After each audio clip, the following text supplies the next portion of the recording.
Hi, and welcome back to Psychology with me, Mr. Snyder. And today we are going to move away from our discussion of classical conditioning to our discussion of the similar yet different operant conditioning.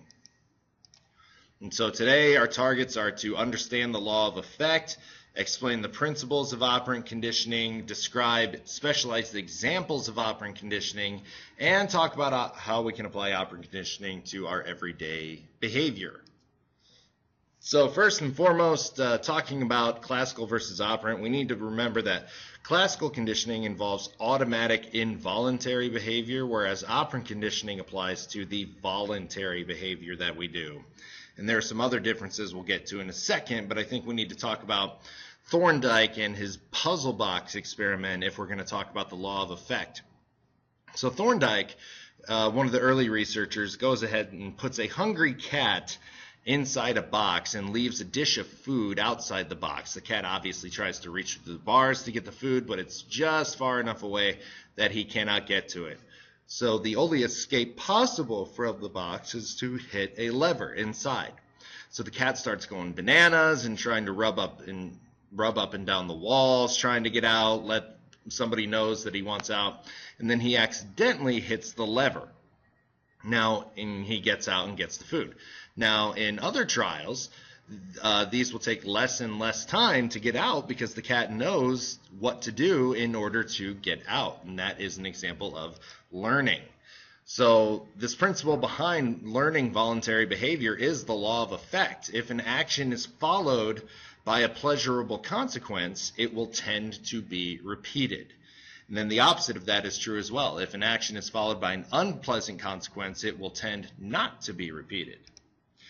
So B.F. Skinner, in his contribution to operant conditioning, he gives it its name. Skinner is a behaviorist, comes on the scene after Watson, and wants to study only observable, measurable behavior. Basically comes up with operant conditioning. And in operant conditioning, what happens is based on the effect of consequences on your behavior, or the learning comes after the response that happens to you, whereas in classical conditioning, the learning depends on what happens before the response. So this concept of reinforcement is any event or stimulus that, if when following a response, increases the probability that the response will happen again. And it could be taking something away, could be adding something in, but those are both reinforcement if what happens increases, or the probability increases that it will happen again. There are two different types of reinforcers. There's primary and secondary. Primary is something that satisfies a basic biological need, like hunger, thirst, touch. Those are primary reinforcers. Secondary reinforcers basically become reinforcers only after they're paired with a primary reinforcer, like praise, tokens, gold stars in elementary schools. Money is the best example of a secondary reinforcer. And so positive versus negative reinforcement. Positive is basically adding something into the equation. So if you get A's on your report card, we'll give you $50. How's that sound? That is positive reinforcement. Negative reinforcement is taking something out of the situation or removing something. So if you get A's on your report card, you won't have to mow the lawn for the next month. Still both ways to reinforce and increase the probability that you will get A's, but just different ways of going about it, either adding something in, positive, or taking something out, negative. Now, there are different ways of reinforcing. There's partial and continuous. Continuous reinforcement is reinforcing after every correct response. Partial reinforcement is reinforcing after some, but not all the correct responses. And if it's partial reinforcement, we found that it will be more resistant to extinction than something that receives continuous reinforcement. So partial reinforcement can be accomplished in 4 different ways. And we call those patterns or schedules of reinforcement. The interval and the ratio schedules The intervals are when the timing of the response is more important, and the ratio is when the number of responses is more important in a situation. So we've got fixed versus variable as well. Fixed is when it's the same every time, and variable is when it's varied every time. So a fixed interval is the interval of time that must pass before reinforcement is always the same. So you get your paycheck every 2 weeks. You can check if it's ready before that, but it won't be ready until 2 weeks have passed. Then you get reinforced. Variable interval schedule of reinforcement would be each interval is varied. And I like to say checking for your text messages. You can check 50 times in the next 2 minutes, but you're not going to get reinforced with another text message until somebody texts you again, and that will vary on the amount of time that passes. The ratio schedules is the number of attempts. Fixed is they're always the same, and variable is that they vary all the time. Fixed ratio schedule of reinforcement, I like to say, are those pop cards, like the buy 10, get 1 free. You will get reinforced after every 10 pops you buy with another pop.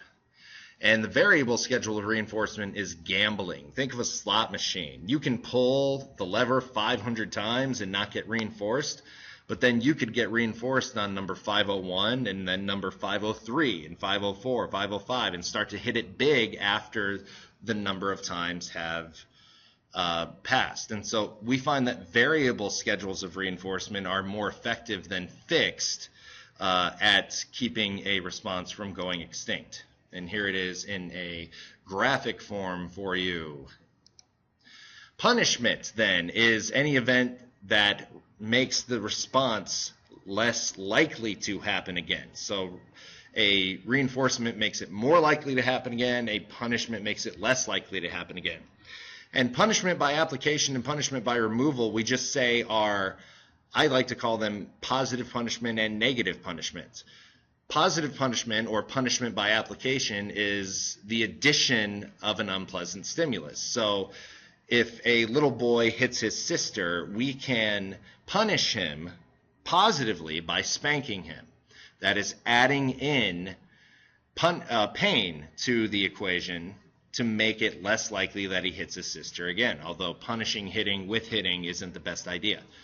Punishment by removal, or negative punishment, would be if you hit your sister, we take away playtime and put the boy in timeout or make them sit in the corner or whatever.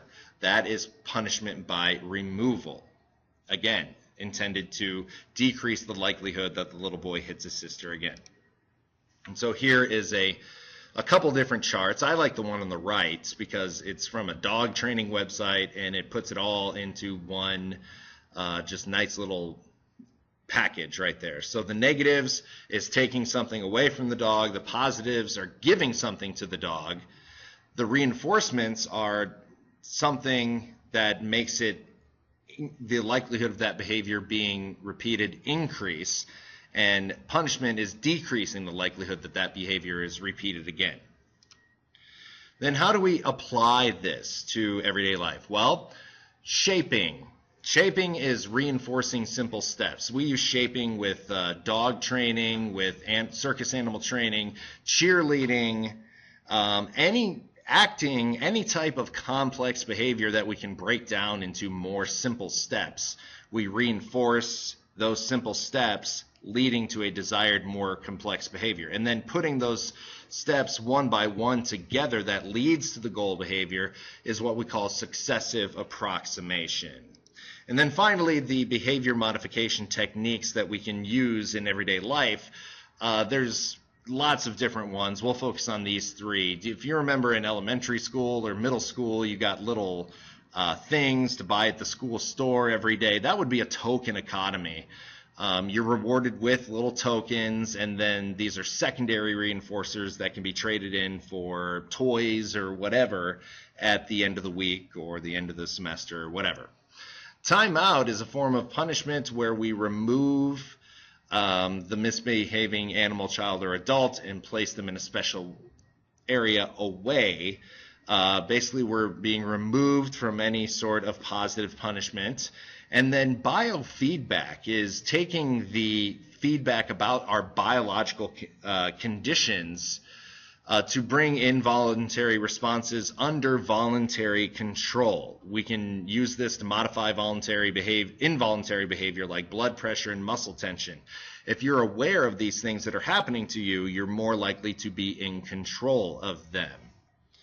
And that's all I have for you on operant conditioning. It is a little more straightforward than classical conditioning, but you just need to make sure to get it under wraps. So write down any questions you have, fill out those learning targets, and I'll see you back in class. Bye-bye.